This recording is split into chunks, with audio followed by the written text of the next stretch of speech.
శుభోదయం.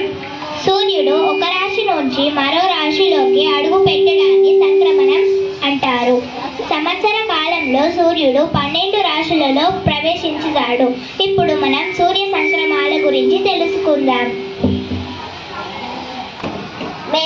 మేష సంక్రమణం. సూర్యుడు మీనరాశి నుండి మేషరాశిలోకి ప్రవేశించే పవిత్రమైన రోజు. దీనిని కొన్ని ప్రాంతాలలో నూతన సంవత్సర ప్రారంభంగా భావిస్తారు. ఇది జ్యోతిష శాస్త్రంలోనే ఒక ముఖ్యమైన రోజు. సూర్య భగవానుడు మేషరాశి నుండి వృషభ రాశిలోకి ప్రవేశించడం ఇది 12 సూర్య సంక్రమణలో ఒకటి. దీనిని వృషభ సంక్రమణం అంటారు. మిథున సంక్రమణం. సూర్య భగవానుడు వృషభ రాశి నుంచి మిథున రాశిలోకి ప్రవేశించడాన్ని సూచిస్తుంది. కర్కాటక సంక్రమం అంటే సూర్యుడు మిథున రాశి నుండి కర్కాటక రాశిలోకి ప్రవేశించడం. ఇది దక్షిణాయన పుణ్యకాలానికి నాది పలుకుతుంది. ఆషాఢ మాసంలో వస్తుంది. దీనితోని చతుర్మాస్య దీక్షలు కూడా ప్రారంభమవుతాయి. సింహ సంక్రమణం అంటే సూర్యుడు తన సొంత రాశి అయిన సింహరాశిలోకి ప్రవేశించడం.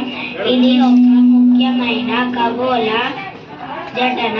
ఇది సూర్యుడి స్వరాశి.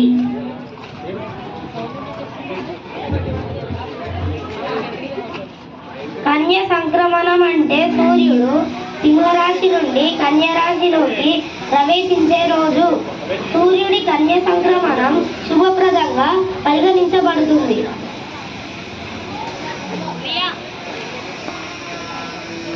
తుల సంక్రమణం. తుల సంక్రమణం అంటే సూర్య భగవానుడు కన్యరాశి నుండి తులరాశిలోకి ప్రవేశించడం. సూర్యుడి సంచారంలో ఇది ఒక భాగం. దీని ప్రభావం రాశి చక్రాన్ని బట్టి మారుతుంది. వృశ్చిక సంక్రమణం. సూర్య భగవానుడు తులారాశి నుండి వృశ్చిక రాశిలోకి ప్రవేశించడం. వృశ్చిక రాశిలోకి సూర్య భగవానుడి ప్రవేశం 12 రాశులపై వివిధ ప్రభావాలను చూపుతుంది. సూర్యుడు వృశ్చిక రాశి నుండి ధనుసు రాశిలోకి ప్రవేశించడం. ఈ రోజుతో ధనుర్మాసం ప్రారంభం అవుతుంది. దీనిని దేవతల ప్రాతకాలంగా భావిస్తారు. ఇది చాలా పవిత్రమైన సమయం.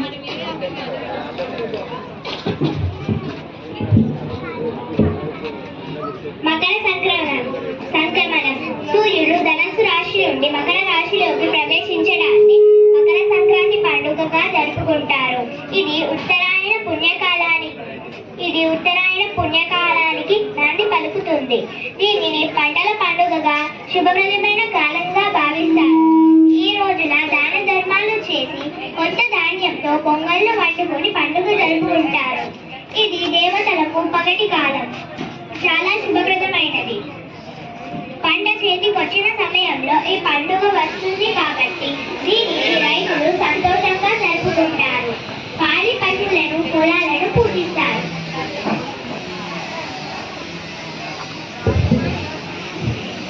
సూర్యుడు మకరరాశి నుండి కుంభరాశిలోకి ప్రవేశించి కుంభ సంవహనం.